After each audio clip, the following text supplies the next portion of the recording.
Hey there, everybody. I'm Doug Anderson, and I want to share with you a concept I came up with recently, and I want to know what you think about it.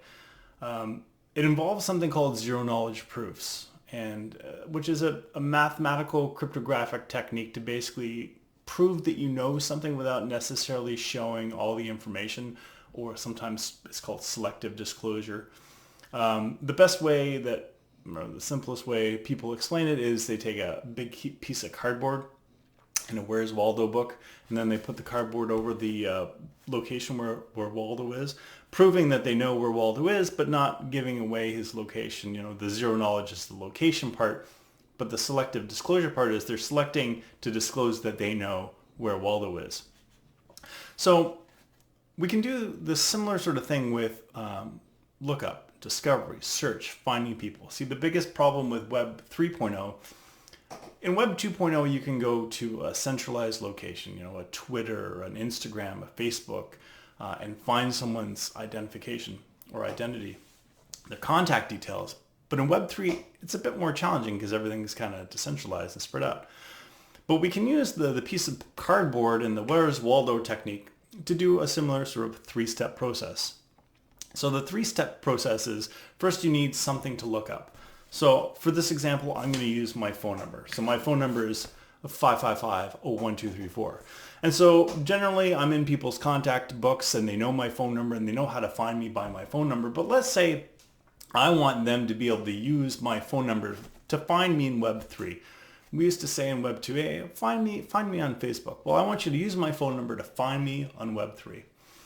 So I'm going to attach my phone number, or this phone number is going to be attached to this proof, and I'm going to get somebody credible, maybe like a well-known corporation or a well-known entity, to generate and send me a credential, you know, and give me credit for having that phone number.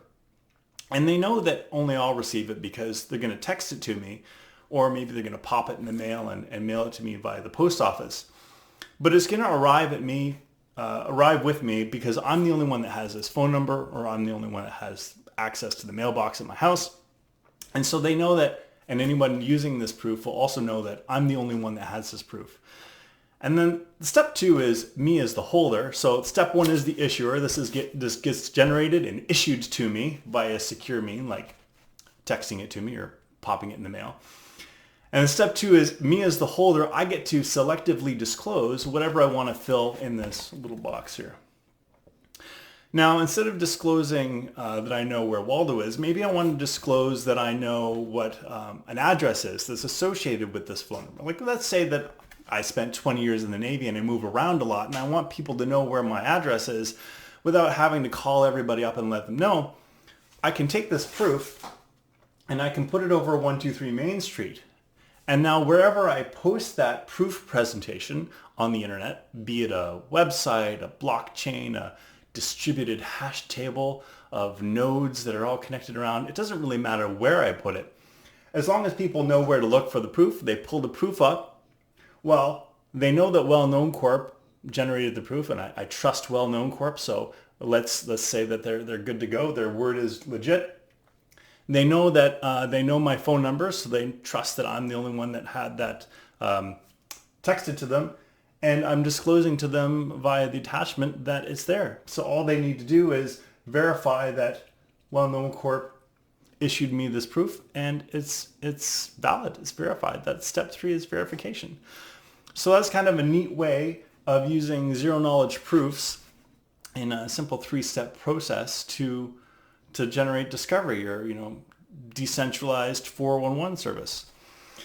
So now I can gather as many of these as I want to from a bunch of different entities, well-known corps or friends or nonprofits. It doesn't really matter who. Basically, as long as they have a website where they can say, hey, we issued this person a proof. And the other neat feature about this is well-known corp doesn't even really need to know what my address or public key or anything else is. It's completely detached from them, which is another really neat feature.